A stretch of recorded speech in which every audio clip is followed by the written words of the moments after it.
Bonjour, bienvenue à tous, j'espère que vous allez bien, heureux de vous retrouver pour cette nouvelle vidéo qui est un peu particulière pour moi, parce que c'est l'occasion de vous faire un petit témoignage sur toutes mes années d'enseignant.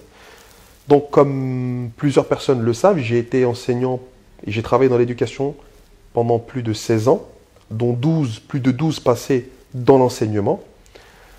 Et aujourd'hui, c'est l'occasion pour moi, après avoir changé d'orientation professionnelle, de revenir un peu sur ce métier, ce domaine que je connais très bien. Alors je garde quand même un sentiment très positif de l'éducation nationale et de la relation que j'ai pu développer avec mes élèves.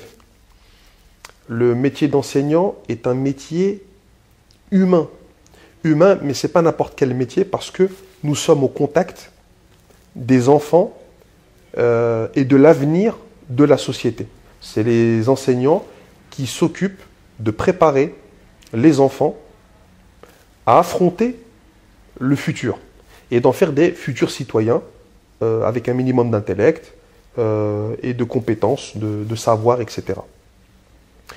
Et aujourd'hui, enfin à l'époque plutôt, pourquoi j'avais choisi d'être enseignant, c'était parce que j'avais gardé cette image de mes professeurs d'antan qui m'avaient appris énormément de choses et je voyais mes professeurs comme des héros.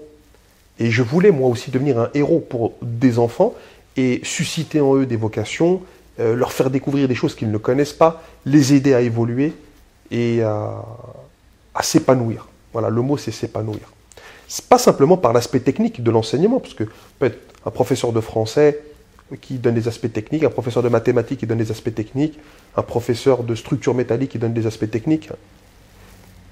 Moi, je voulais plus que ça. Je voulais être un modèle et montrer aux enfants que on peut très bien ne pas avoir de compétences à la base, mais construire quelque chose, construire un savoir, construire une personnalité, construire une personne, construire un équilibre, pour lutter contre cette idée moderne qui est qu'on peut devenir en un claquement de doigts tout ce que l'on peut vouloir devenir. Non, la vie, c'est une construction, c'est une progression, c'est un effort, même petit, mais c'est un effort quand même. Alors, j'aurais combien de souvenirs je pourrais donner en tant qu'enseignant, ou combien de conseils je pourrais donner à des enseignants. Mais ce métier-là est un métier qui est très particulier parce que on ne devient pas enseignant pour s'enrichir. Les gens qui font prof parce qu'ils veulent s'enrichir, vous vous trompez complètement de voie. Allez faire autre chose. Vous allez vous enrichir humainement. Vous allez enrichir vos souvenirs. Vous allez vous enrichir parce que la connaissance croît en la donnant, alors que l'argent diminue en le donnant. La richesse matérielle, elle diminue en la répandant, alors que la richesse intellectuelle, elle croît quand vous la répandez. Quand vous donnez vos enseignements à vos élèves, vous le savez toujours et vos élèves, ils l'apprennent. Et eux, ils vont l'apprendre à quelqu'un d'autre. Et ça se multiplie. Alors que la richesse matérielle, quand vous donnez 20 euros, les 20 euros, vous ne les avez plus.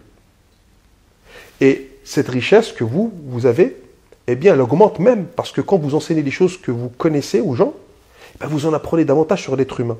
Et ça, c'est quelque chose qui, moi, m'a permis de découvrir de nouveaux domaines à travers mon métier, parce que j'étais obligé de lire des livres que je ne connaissais pas, de me frotter à des auteurs que je ne connaissais pas, de découvrir des domaines que je ne connaissais pas pour mes élèves, pour leur apprendre de nouvelles choses. Parce que je considérais que je n'avais pas la science infuse, parce que personne n'a la science infuse, alors que je devais me mettre à jour des connaissances.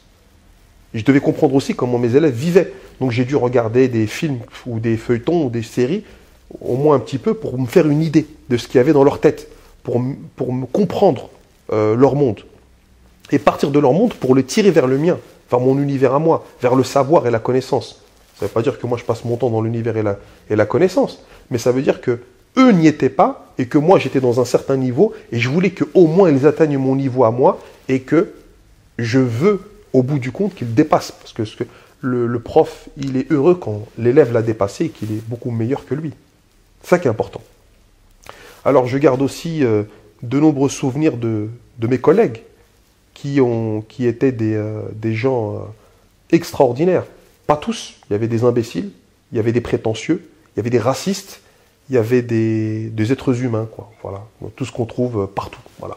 Donc, il y en a aussi dans l'éducation, il y en a aussi dans la police, il y en a aussi dans le café du coin, il y en a aussi dans le supermarché du coin, ce qu'on appelle la communauté humaine.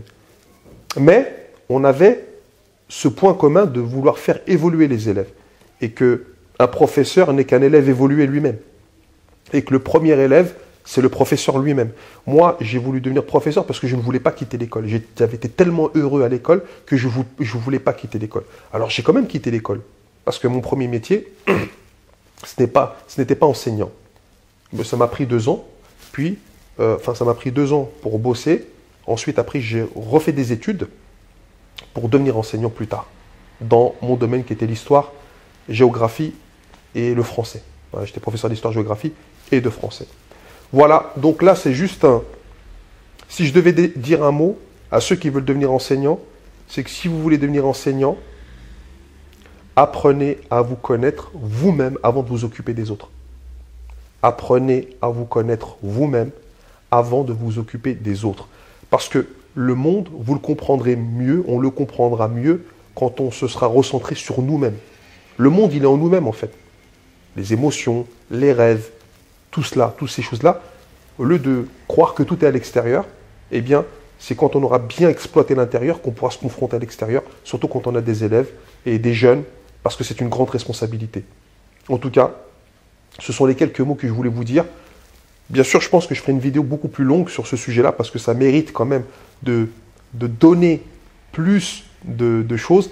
Mais là, le format, il est court, c'est pour donner des pistes, pour motiver, pour rassurer, ou pour donner aussi un petit peu la réalité, mais de manière courte. Voilà.